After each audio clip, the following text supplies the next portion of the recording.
بسم اللہ الرحمن الرحیم۔ السلام علیکم ورحمۃ اللہ وبرکاتہ۔ عزیز طلبہ و طالبات،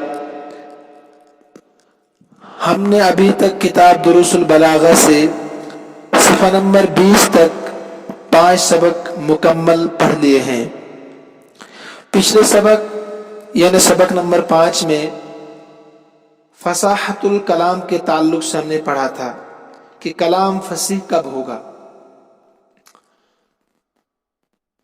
تفصیل تو سبق نمبر 5 میں آ چکی ہے،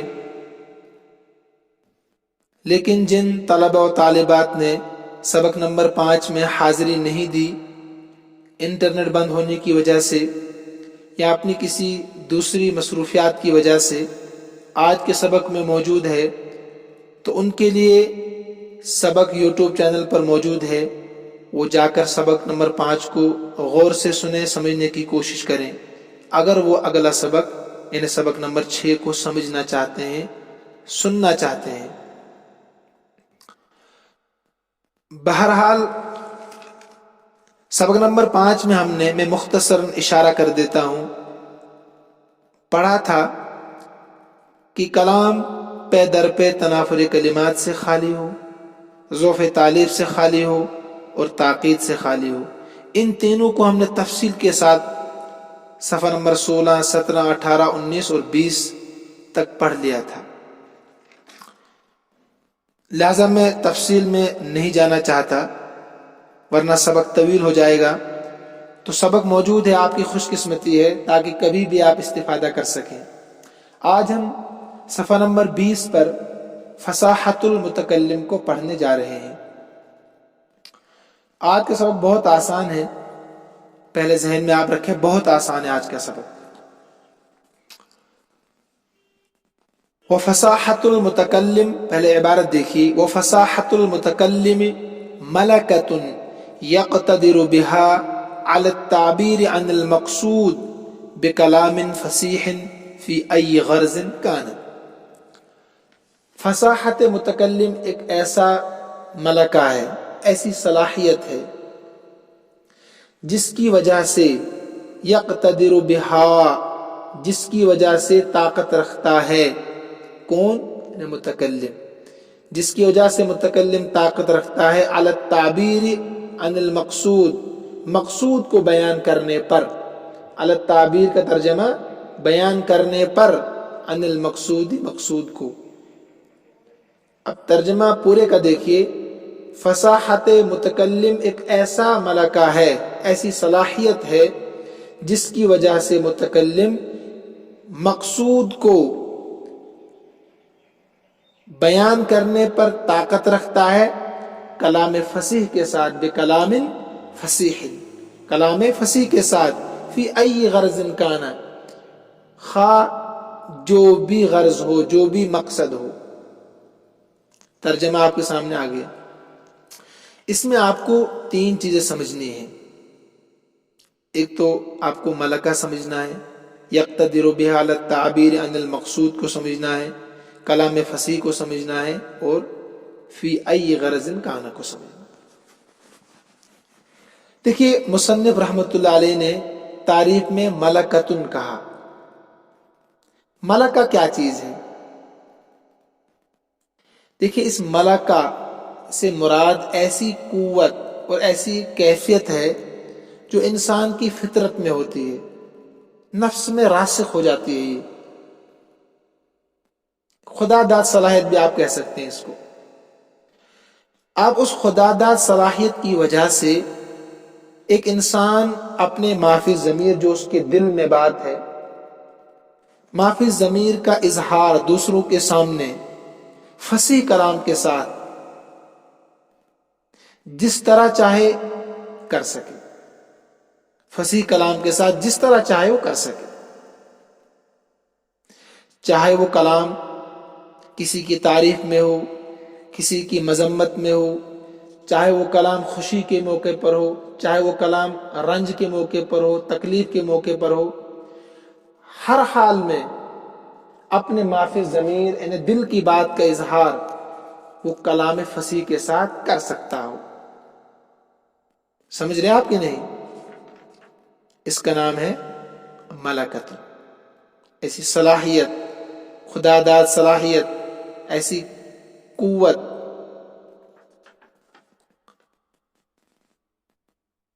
دوسری بات سمجھیے، یہ ملکتن کہنے سے وہ متکلم نکل گیا جس میں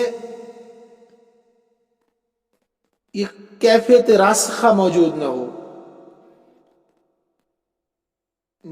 ایسی صلاحیت، ایسی کیفیت راسخہ موجود نہ ہو، بلکہ کبھی اتفاقی حالات میں، کبھی ایسا ہوتا ہے نا، کبھی انسان فصیح کلام بھی کر دیتا ہے مگر اس کے اندر صلاحیت نہیں ہوتی ہے. اتفاقی حالات میں کبھی کلام فصیح کر لیا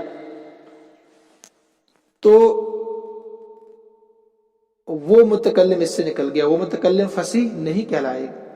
اتفاقی حالات میں کبھی کلام فصیح کے ساتھ اپنی معافی ضمیر کو دوسروں کے سامنے پیش کرتا ہے. اتفاقی حالات. ملکتن کو آپ نے سمجھ لیا. دو باتیں اس کے تعلق سے آپ کے سامنے آ گئی، نوٹ کیجئے ان کو. دوسری بات ہے یقتدر بہا علی التعبیر عن المقصود. یہ کہہ کر مصنف رحمۃ اللہ علیہ اس بات کی طرف آپ کا ذہن لے جانا چاہتے ہیں کہ فصیح ہونے کے لیے ضروری ہے کہ انسان اپنے مقصود کو، اپنی مراد کو، معافی ضمیر کو فصیح کلام کے ساتھ دوسروں کے سامنے پہنچانے پر قدرت رکھتا ہو، دوسروں کے سامنے بیان کرنے پر قدرت بھی رکھتا ہو. یہ دوسری بات ہے کہ اگرچہ وہ انسان بالفعل کلام فصیح نہ کر پا رہا ہو، ایسا ہوتا ہے نا، بالفعل وہ کلام فصیح نہیں کر پا رہا ہے. تیسری چیز اس میں ہے بکلام فصیح. کلام فصیح کس کو کہتے ہیں؟ دیکھیے، کلام فصیح کے لیے آپ کو سمجھنا پڑے گا، شروع میں جانا پڑے گا. میں نے کہا تھا نا اس کا ربط ہوتا ہے پچھلے سبق کے ساتھ، اس لیے پچھلے اسباق کا سمجھنا، سننا آپ کے لیے ضروری ہے. کلمہ فصیح کب ہوتا ہے؟ تنافر حروف، مخالفت قیاس اور غرابت سے خالی. پھر ان کلموں سے کلام بنتا ہے. کلام فصیح کب ہوتا ہے؟ ابھی آپ نے پیچھے پڑھا، پے در پہ تنافر کلمات سے خالی ہو، ضعف تعلیب سے خالی ہو اور تاقید سے خالی ہو. ذہن میں رہنی چاہیے باتیں کہ نہیں. تو کلام فصیح پر بھی بات ہو گئی. فی ای غرض کان، اس کو بھی سمجھنا آپ نے. جو اس صاحب کتاب رحمۃ اللہ علیہ نے کہا فی ای غرض کان، اب اس قید سے وہ متکلم بھی نکل گیا جو کسی خاص موضوع پر فصیح کلام کر سکتا ہو. خاص موضوع پر، ایک ہی موضوع پر وہ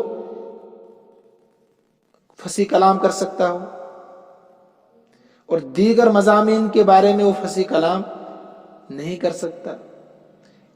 یعنی کلام پہلے کلمہ فصیح ہونا چاہیے، ان کلموں سے، کلمات سے کلام بنتا ہے، تو دیگر مضامین میں وہ فصیح کلام کے ساتھ اپنی بات نہ رکھ پاتا ہو. سمجھ رہے آپ کہ نہیں؟ بلکہ وہ متکلم فصیح ہوگا جو ہر قسم کے موضوع پر، کوئی بھی موضوع اس کو دے دو کہ اس پر آپ بولیے، تو اس پر وہ بغیر خوف و جھجک کے فصیح کلام کے ساتھ بات کر سکے. ہر موضوع پر اس کا نام کیا ہوگا؟ فصیح متکلم. فی ای غرض کان کا مطلب یہی ہے. سمجھ رہے کہ ہر موضوع پر، ہر مضامین پر اس کو دسترس حاصل ہو اور اس میں وہ فصیح کلام کے ساتھ بات کر سکتا ہو. وہ متکلم نکل گیا جو کسی خاص موضوع پر فصیح کلام کر سکتا ہو. ٹھیک ہے، یہ تو متکلم کے فصیح ہونے پر بات ہو گئی. اس کے بعد ہے والبلاغت فی اللغت. کتاب میں دیکھیے آپ صفحہ نمبر 20 پر، الوصول والانتہا. بلاغت کے معنی لغت میں کیا ہے؟ الوصول والانتہا، پہنچنا اور انتہا، یہ معنی ہے لغت میں بلاغت کی. کہا جاتا ہے یقال بلغ فلان مرادہ، کہ فلاں انسان اپنی مراد تک پہنچ گیا، اپنی مراد تک، جب مراد تک پہنچ جائے اسی کا نام کیا ہے؟ انتہا، اسی کا نام ہے وصول۔ اذا وصل الیہ، جب اس تک پہنچ جائے، یعنی مراد کو حاصل کر لے، اسی کا نام انتہا بھی ہے، اختتام۔ وبلغ الرکب المدینۃ، یہ بھی محاورہ ہے، قافلہ شہر پہنچ گیا، ٹھیک۔ اذا انتہا الیہا، جب وہ شہر تک پہنچ جائے، شہر کی باؤنڈری تک پہنچ جائے، وہ بارڈر تک پہنچ جائے، اذا انتہا الیہا۔ وتقع فی الاصطلاح وصفا للکلام والمتکلم، اور اصطلاح میں بلاغت کی بات ہو رہی ہے، کلام اور متکلم کی صفت بنتی ہے۔ وتقع، اور واقع ہوتی ہے اصطلاح میں کلام اور متکلم کی صفت۔ پہلے میں آپ کو پیچھے لے جانا چاہتا ہوں، آپ نے فصاحت کے بارے میں پڑھا تھا نا، شروع میں دیکھیے صفحہ نمبر 1 پر، وتقع فی الاصطلاح وصفا للکلمۃ والکلام والمتکلم۔ فصاحت کلمے کی بھی صفت بنتی ہے، کلام کی بھی اور متکلم کی بھی، لیکن یہاں کہا صرف کلام کی اور متکلم کی صفت بنتی ہے، پتہ چلا کہ کلمے کی صفت نہیں بنتی۔ تو ترجمہ آپ کے سامنے آ گیا۔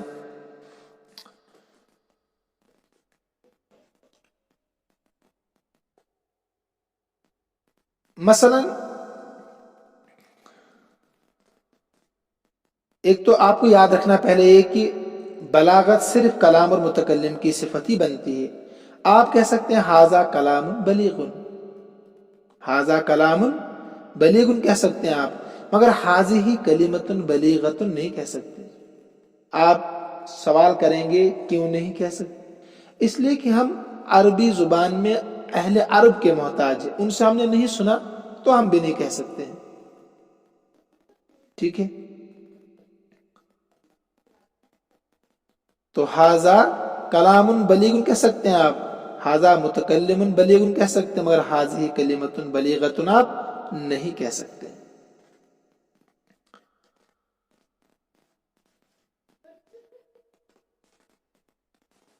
اس کے بعد فبلاغت الکلام مطابقته لمقتضى الحال مع فصاحته، والحال يسمى بالمقام، هو الامر الحامل للمتكلم على ان يورد عبارته على صورة مخصوصة۔ پہلے ترجمہ دیکھیے، پس بلاغت کلام یہ ہے، فا کا ترجمہ کر رہا ہوں، پس بلاغت الکلام، بلاغت کلام یہ ہے، مطابقتہ لمقتضى الحال، کہ کلام مقتضی حال کے مطابق، یہ کلام کا مقتضی حال کے مطابق ہونا ہے، دونوں ترجمہ کر سکتے ہیں۔ ما فصاحتہ، اس کے فصیح ہونے کے ساتھ ساتھ، یہ کلام کے فصیح ہونے کے ساتھ ساتھ۔ کلام فصیح کب ہوگا؟ پیچھے جانا پڑے گا، پے در پہ تنافر کلمات سے، ذوف تعلیف سے، تاقید سے خالی، یہ مطلب ہے ما فصاحت۔ والحال یسمى بالمقام، اور حال اس کا دوسرا نام مقام بھی رکھا جاتا ہے، اس پر نشان لگائیے، یعنی حال اور مقام یہ مترادف لفظ ہے، جس کو حال کہتے ہیں اسی کو آپ مقام بھی کہہ سکتے ہیں۔ اب یہ ہے کیا حال؟ هو الامر الحامل للمتکلم، وہ ایسا امر ہے، وہ الامر، یہ وہ ایسی بات ہے، ایسا داعیہ ہے، یہ بھی کہہ سکتے ہیں آپ، الحامل، جو ابھرتا ہے، ابھارنے والا ہوتا ہے، داعیہ متکلم کو، علی اس بات پر کہ ان یورد عبارتہ، کہ وہ اپنی عبارت کو پیش کرے، یورد کے معنی لانا، پیش کرنا، کہ وہ اپنی عبارت کو پیش کر سکے، علی صورت مخصوصۃ، ایک مخصوص طریقے پر۔ حال کی تعریف ہو رہی ہے آپ کے سامنے، حال کس کو کہتے ہیں؟ حال کہتے ہیں کہ ایک ایسا داعیہ، ایک ایسی بات ہوتی ہے کہ جو متکلم کو اس بات پر آمادہ کرتی ہے، ابھارتی ہے کہ وہ اپنی عبارت کو، اپنے کلام کو، اپنے ما فی الضمیر کو ایک مخصوص طریقے پر پیش کرے۔ ایک مخصوص طریقے پر پیش کرے.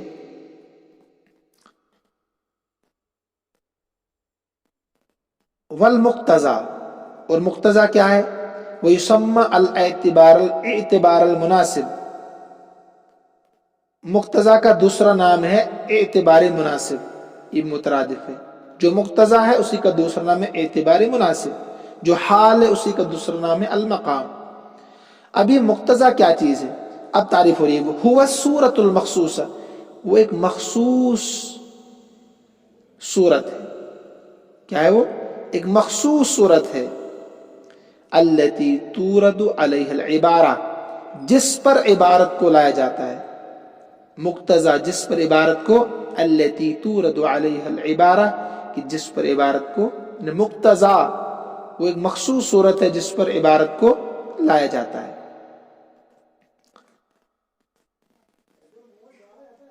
مثلا المدح حال، تعریف کرنا ایک حال ہے. اب سمجھیے آپ، تعریف کرنا ایک حال ہے. یدعو لإیراد العبارت علی صورت الاتناب، تقاضا کرتا ہے عبارت کے لانے کا. یعنی مدح، کسی کی تعریف کرنا، یہ ایک حالت ہے. کسی کی تعریف آپ کر رہے ہیں تو یہ حالت ایک ہے. کہتے ہیں یہ تعریف کرنا جو ہے نا، یہ حالت جو ہے، یہ یدعو، یہ تقاضا کرتا ہے لإیراد العبارت، عبارت کو لانے کا، علی صورت الاتناب، اتناب کے طریقے پر. اتناب میں کلام طویل ہونا چاہیے. خوش ہوگا نا، تعریف کی جائے گی، جتنی تعریف کریں گے اتنا اس میں اچھا پن محسوس ہوگا. تو تقاضا کرتا ہے عبارت کے لانے کا اتناب کی صورت پر، طویل عبارت لائیں آپ. وذکاء المخاطب، لیکن مخاطب جو ہے نا، جس کے سامنے آپ اس کی تعریف کر رہے ہیں، مخاطب کا ذہین ہونا، یہ بھی ایک حالت ہے. دو حالت ہو گئی کہ نہیں؟ ایک حالت تو یہ ہے کہ آپ کسی کی تعریف کر رہے ہیں. دوسری حالت یہ ہے کہ جس کے سامنے آپ تعریف کر رہے ہیں وہ ذہین ہوگا یا کند ذہن ہوگا. اگر ذہین ہوگا تو یہ بھی ایک حالت ہے. یدعو، یہ تقاضا کرتا ہے لإیرادہا، ہا کا معنی ہے عبارت، اصل عبارت لإیراد العبارت، یہ تقاضا کرتا ہے عبارت کے لانے کا، علی صورت الایجاز، ایجاز کے طریقے پر، یعنی مختصر. جب ذہین ہوگا اس کے سامنے اتنی لمبی تفصیل کیوں بیان کرنی ہے؟ اشارے سے سمجھ جائے گا. العاقل تکفیہ الاشارہ، تو اشارے سے سمجھے گا تو طویل عبارت لانے کی ضرورت نہیں ہے. آپ سمجھ رہے بات کی نہیں؟ چلیے ٹھیک ہے.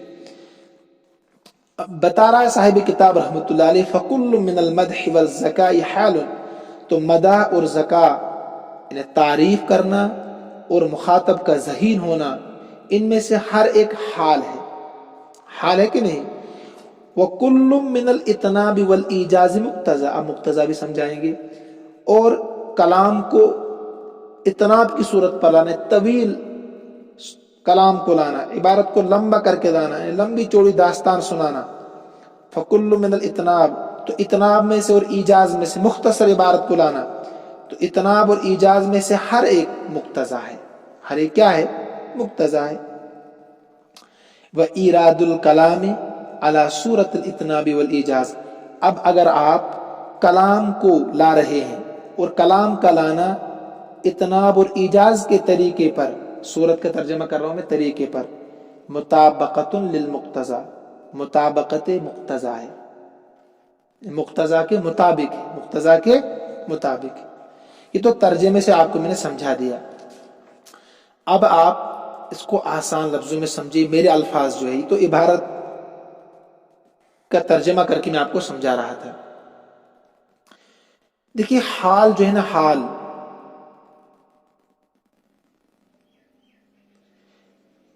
بلاغت کلام کی تعریف، جن چیزوں پر مشتمل ہے نا بلاغت کلام کی تعریف، وہ ہے حال. لکھنا چاہیں تو لکھیے، حال، مقتضی حال، مطابقت مقتضی حال. حال، مقتضی حال، مطابقت مقتضی حال، تین چیزیں. اب حال کس کو کہتے ہیں؟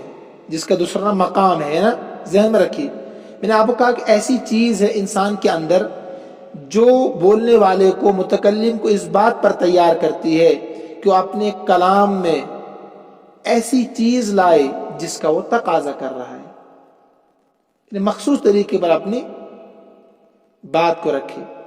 مثلا آپ زید سے کہنا چاہتے ہیں کہ راشد آ چکا ہے، مگر زید جو ہے نا راشد کے آنے کا منکر ہے، تو جب زید راشد کے آنے کا منکر ہے تو اب آپ کے لیے ضروری ہے کہ آپ اس کے سامنے کلام کو اس انداز میں پیش کریں کہ اس کو یقین ہو جائے۔ آپ سمجھ رہے میری بات؟ تو آپ متکلم کو نا آپ کو اپنے کلام میں تاکید لانی پڑے گی تاکہ زید کا انکار ختم ہو جائے۔ اب آپ کہتے ہیں واللہ جاء زید،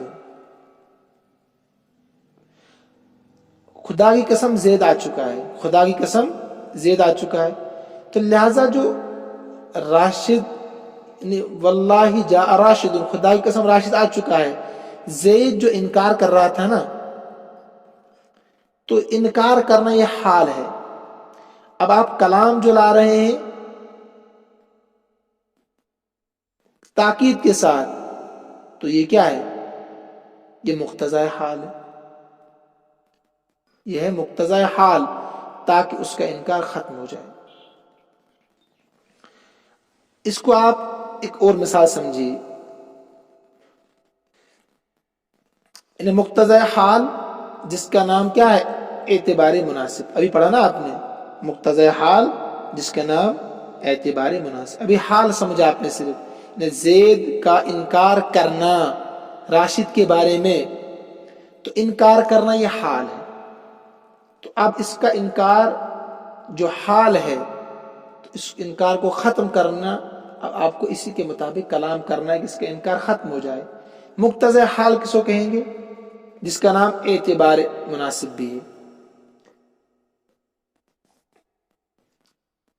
جس پر متکلم کی عبارت لائی جاتی ہے، متکلم کی مقتضی حال جس پر متکلم کی عبارت لائی جائے گی نا، آپ اپنا کلام پیش کریں گے۔ مثلا مخاطب، یعنی آپ جس سے بات کریں زید سے، یہ راشد کے کھڑے ہونے سے جو انکار کرنا ہے یہ حال ہے۔ ابھی جو سمجھا پیچھے آپ کو، یعنی زید کہہ رہا ہے کہ راشد کھڑا نہیں ہے، یہ ایک حال ہے نا، ابھی جو سمجھایا۔ اب یہ تقاضا کر رہا ہے کہ کلام کو کسی خاص طریقے سے پیش کیا جائے جس سے زید کا انکار ختم ہو جائے۔ سمجھ رہے ہیں آپ؟ تو اب اگر آپ کلام میں تاکید پیش کر رہے ہیں تو یہ ہے مقتضی حال۔ آپ کہہ رہے ہیں واللہ جاء زید، تو اب آپ نے جو عبارت میں واللہ کہا نا، پہلے آپ نے کہا جاء زید، وہ انکار کر رہا تھا، آپ نے کہا واللہ جاء زید، تو گویا کہ اب آپ کا کلام مقتضی حال ہے، یعنی مخاطب کے حال کے مطابق کلام کر رہے ہیں کہ آپ کا جو انکار ہے اس کو میں ختم کر رہا ہوں قسم کھا کر۔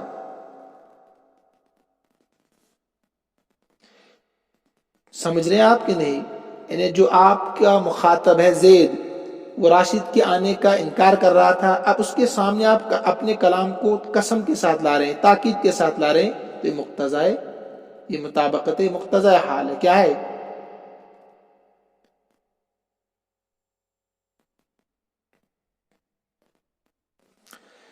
اور اس کے بعد دیکھیے، مثلا اب اگر وہ زیادہ منکر ہے تو دو تاکید آپ لائیے، پھر آپ کہہ سکتے ہیں واللہ ان زیدن جاء، ہے نا، یا واللہ ان زیدن قائم، وہ کھڑے ہونے کا منکر تھا، تو اب آپ تاکید بڑھاتے جائیں گے، تو کلام کو مؤکد لانا یہ مطابقت مقتضی حال ہے۔ امید کرتا ہوں کہ آپ سمجھ گئے ہوں۔ ٹھیک ہے، تو فی الحال اتنا ہی رکھیے آپ، انشاءاللہ کل کے سبق میں پھر تفصیل کے ساتھ بات ہوگی۔ اس سے آگے جو بچا ہے وہ بلاغت المتکلم۔ اللہ ہم سب کا حامی و ناصر ہو، اللہ ہم سب کو اپنے امن و امان میں رکھے، اپنے حفاظت میں رکھے۔ ھذا من عندی واللہ اعلم واحکم واتم وما توفیقی الا باللہ علیہ توکلت والیہ انیب۔